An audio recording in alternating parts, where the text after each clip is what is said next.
नमस्कार दोस्तों, स्वागत है आप सभी का फिर से एक बार हमारे इस YouTube चैनल पर। हिंदू धर्म के मुताबिक घर का मुख्य द्वार बहुत ही महत्वपूर्ण स्थान माना जाता है, क्योंकि मुख्य द्वार के माध्यम से ही सभी प्रकार की नकारात्मक और सकारात्मक ऊर्जा का प्रवेश घर में होता है।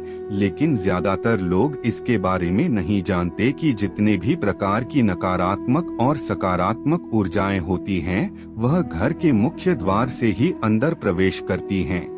जैसे कि दोस्तों, अगर नकारात्मक ऊर्जा के बारे में बात करें तो तंत्र मंत्र की क्रिया, कोई रेत बाधा या फिर कोई ऐसी नकारात्मक शक्ति जो किसी तांत्रिक के द्वारा आपके ऊपर कर दिया गया है, आपके घर परिवार के ऊपर तांत्रिक क्रिया किया गया है, तो इससे घर में नकारात्मक ऊर्जाएं प्रवेश करने लगती है, जो आपको कई प्रकार से पीड़ित करने का कार्य करते हैं। आपको बता दें, घर में कुछ सकारात्मक ऊर्जा भी प्रवेश करते हैं और इसी मुख्य द्वार के माध्यम से ही प्रवेश करते हैं। जैसे कि दोस्तों, कुलदेवता, कुलदेवी और कई प्रकार की पॉजिटिव एनर्जी आपके घर में प्रवेश करती है। इससे घर के चारों ओर खुशहाली का माहौल देखने को मिलता है। जबकि अगर आपके घर में नकारात्मक ऊर्जा प्रवेश करती है तो इससे घर में हमेशा ही लड़ाई झगड़े होते रहते हैं। जिस व्यक्ति के ऊपर सभी प्रकार के सकारात्मक शक्तियों का प्रभाव होता है, जैसे कि कुलदेवता, कुलदेवी और घर के सभी देवी देवताओं का आशीर्वाद यदि व्यक्ति के ऊपर होता है तो इससे व्यक्ति का जीवन तेजी से आगे बढ़ता है। आपने खुद ही कई बार देखा होगा कि जब आप घर से बाहर जाते हैं तो आपको बड़ा ही आनंद और सुकून प्राप्त होता है, और जब आप फिर से अपने घर में आते हैं तो आपको डर, भय, चिंता सताने लगती है। इसका मुख्य कारण यह होता है कि जैसे ही आप अपने घर में प्रवेश करते हैं, वैसे ही आपके घर में मौजूद नकारात्मक ऊर्जा आपके ऊपर अटैक करने लगती हैं, जिसके कारण आप भयभीत होकर डरने लगते हैं। जबकि आप जब बाहर में रहते हैं तो बाहरी वातावरण में सकारात्मक ऊर्जा संचार करती रहती है, जिसके कारण आपका मन हमेशा फ्रेश और शांत रहता है। दोस्तों, जब व्यक्ति के जीवन में नकारात्मक ऊर्जा हावी होने लगती है तो इससे उस व्यक्ति का जीवन दूभर हो जाता है, यानी कि उसे किसी भी कार्य में सफलता की प्राप्ति नहीं होती है। लगातार कठिन परिश्रम करने के बावजूद भी वह किसी भी क्षेत्र में सफल नहीं हो पाता। जबकि जहां पर सकारात्मक ऊर्जा संचार करता है, वहां पर हमेशा ही सुख, समृद्धि और माता लक्ष्मी का वास होता है। दोस्तों, अगर आप भी अपने घर परिवार के सभी प्रकार की समस्याओं से छुटकारा प्राप्त करना चाहते हैं, तो ऐसे में आपको अपने घर में मौजूद नेगेटिव एनर्जी को दूर करने की आवश्यकता है। नेगेटिव एनर्जी को दूर करके कुछ ऐसे कार्य करें जिससे सकारात्मक ऊर्जा का संचार हमेशा ही आपके घर में होता रहे। इससे आपके जीवन में बदलाव होना प्रारंभ हो जाएगा। दोस्तों, आज के इस वीडियो में हम आप लोगों को एक ऐसा ही सरल और खास प्रयोग बताने जा रहे हैं, जिसे आपको 14 जनवरी मकर संक्रांति के दिन करना है। अगर आप इस प्रयोग को 14 जनवरी के दिन करते हैं तो निश्चित रूप से आपके घर में सकारात्मक शक्तियों का आगमन बड़ी तेजी से होने लगेगा, जिससे आपके जीवन में चल रही तमाम प्रकार की समस्याएं देखते ही देखते खत्म हो जाएंगी। लेकिन उससे पहले दोस्तों, अगर आप चैनल पर पहली बार आए हैं और इसी प्रकार की जानकारी नियमित रूप से रोजाना प्राप्त करना चाहते हैं, तो अभी चैनल को सब्सक्राइब करके हमारे साथ जुड़ जाइए, जिससे आपको समय समय पर इसी प्रकार की जानकारी प्राप्त होती रहे। दोस्तों, कई बार क्या होता है कि घर के पितृ प्रसन्न नहीं रहते हैं, पितृ परेशान रहते हैं, जिसकी वजह से घर परिवार में कष्ट उत्पन्न होता है, संकट घेर लेता है। कहीं ना कहीं से कोई न कोई परेशानी उत्पन्न होती रहती है। जितने भी घर के लोग मेहनत करते हैं, उन्हें उनकी मेहनत का लाभ नहीं मिल पाता। इसलिए कहा जाता है कि पितरों का प्रसन्न रहना बेहद ही जरूरी होता है। बता दें, जिस व्यक्ति के ऊपर पितरों की कृपा होती है, पितरों का साथ जिस व्यक्ति को प्राप्त होता है, उस व्यक्ति को अपने जीवन में कभी भी निराशा का सामना नहीं करना पड़ता। चाहे कितना भी कष्ट उसके जीवन में आए, उसके पितृ सभी संकट को ढाल की तरह अपने ऊपर ले लेते हैं। तो ऐसे में आप समझ सकते हैं कि पितरों का प्रसन्न रहना कितना आवश्यक है। दोस्तों, हमारे घर का जो मुख्य द्वार होता है, जी हाँ, मुख्य द्वार का जो ऊपर का स्थान होता है, वह पितरों का स्थान माना जाता है। घर के मुख्य द्वार के ऊपरी हिस्से में ही पितृ, कुलदेवी, कुलदेवता वास करते हैं। जिस घर के पितृ स्ट्रांग नहीं होते हैं या फिर कुलदेवी कुलदेवता स्ट्रांग नहीं होते हैं, तो उस घर में हमेशा ही नकारात्मक ऊर्जाएं वास करती हैं। और दोस्तों, जिस घर में नकारात्मक ऊर्जाओं का वास होता है, उस घर के सभी सदस्य आपस में ही लड़ाई झगड़े करते रहते हैं।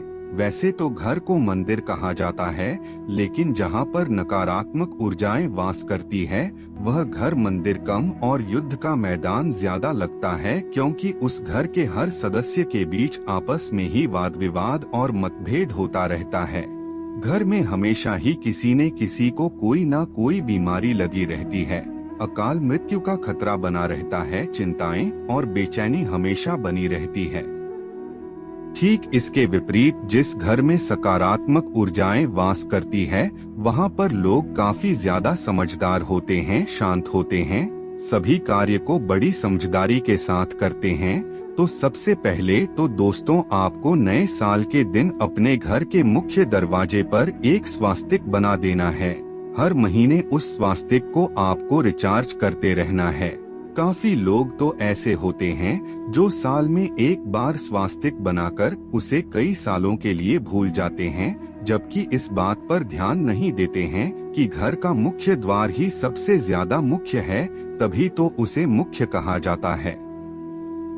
तो आप इस बात का ध्यान रखें कि स्वास्तिक को आपको हर महीने रिचार्ज करना है। दोस्तों, स्वास्तिक के बड़े ही ज्यादा लाभ होते हैं। इसके जितने भी डंडियां होते हैं, यानी इसके जो लेग्स होते हैं और इसमें जो स्पेस होता है, वह सभी चीजें तंत्र को दर्शाती है।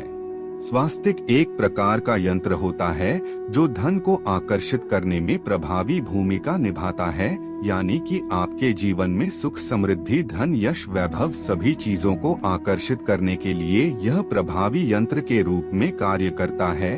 दोस्तों, इस बात का भी ध्यान रखा करें कि अगर आपके घर में धन की समस्याएं हैं, तो केवल हल्दी से ही स्वास्तिक को बनाना है।